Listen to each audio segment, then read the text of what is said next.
Hello friends and welcome back to our channel. Once again, this is Vlogmas Day 4. Today we are working with a no-bake keto custard pumpkin tart pie. I think it's more of a tart.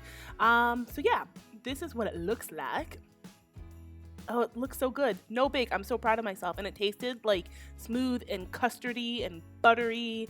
And then of course I topped mine with like extras because I'm an extra person. But that's some vegan, it's like coconut whip. And then, well, raspberries. Everybody knows what raspberries are. So let's go. So first, I will post the recipe for this pumpkin pie crust down below. But first, you need to make a flaxseed egg. Unless if you use real eggs. I'm allergic to eggs. So here we go. Mixing up. This is 2 tablespoons of flaxseed to 3 tablespoons water. Set it aside, put it in the fridge. And now you want to make sure, this is 1 cup of coconut flour. This is me sifting it. You want your flour really fine and you don't want it clumpy, so that way it mixes well. I did 1 tablespoon of sweetener. This is some sugar-free maple syrup. I was gonna say maple sugar. I'm getting every last drop because it's delicious. And then, come on girl. And then I added, I think it was like a 1/2 cup of butter and a 1/2 cup of water. The recipe calls for coconut oil, but this is what I wanted to use and I had. And then I did a sprinkle of salt. And then you just mix well until it's incorporated. I would have had more fun using my stand mixer, but I wanted to show you guys, there's the flax egg. Look how jelly it gets. I wanted to show you guys that you can do this without a stand mixer. I don't know, there's just something so much fun for me about using the stand mixer. I feel like a professional cook. Oh, let that sit for 10 minutes.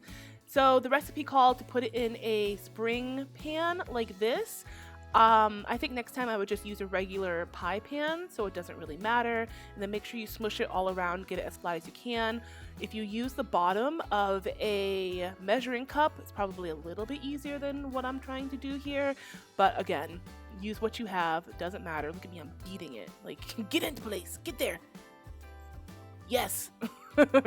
Okay, so you smooth it all out and then you bake it. I baked it for like 10 to 12 minutes at 350 degrees. I think next time I would let it go a little bit longer. So yeah, this I'm adding in 1 can of pumpkin, 1 can of coconut cream, not milk. Coconut cream is a bit thicker, less water. My favorite spices, nutmeg and cinnamon. I added also a little ground cardamom. There she is. And then I did 1/2 cup of the brown sugar replacement, but I ended up adding stevia as well. So maybe use up to 1 cup. I would start off at 1/4 cup increments. I was doing the quotations for my egg because what I'm going to be using to thicken and congeal the pudding, the custard mix, beef powder, gelatin, and chia seed. And then I add a little bit of black pepper because, I don't know, I like a little bit of pepper with the sweetness. I've always done that. And instead of vanilla extract, I added butterscotch. Do what you want. I'm allergic to vanilla, pure vanilla extract. I know it's weird, but welcome to my life. So I did 1 tablespoon of chia seed first in my blender to make it a powder first. That's what I would recommend. Then I added all of the pumpkin. Yeah, girl. And then, and now the coconut cream. I love this stuff. It's so, you can do so many things with it. So you let this go. I'm adding in my spices now. I just season to taste other than the measuring of the actual sugar.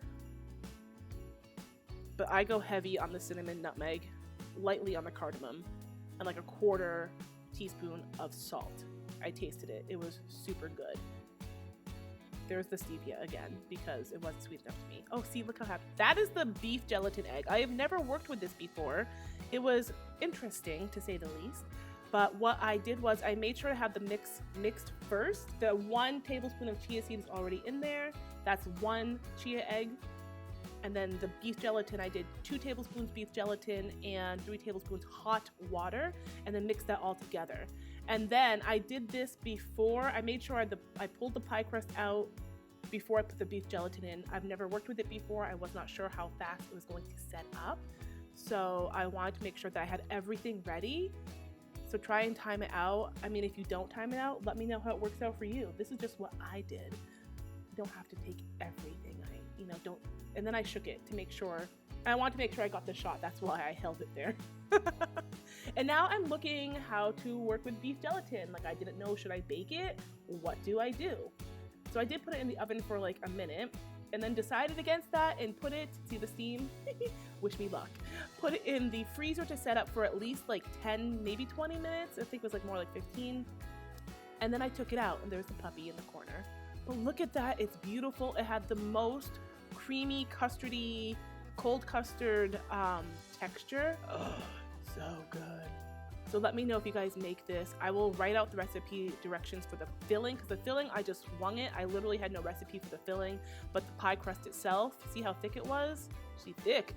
And then, sorry for the blurriness. I am a brand new YouTuber apparently, and this is how it came out. So I hope you guys enjoyed this. I hope you loved it. I hope you make it. Please tag me. Make sure you do. If you make it, thank you so much for watching. Thank you so much for being here. Comment down below what your favorite holiday meal is. And make sure you stay tuned for the following video tomorrow for Vlogmas Day 5. I'm doing it. Woo! Thank you guys for being here. I love you all oh so much. Have a wonderful evening or day wherever you are in the world. And see you later. Bye!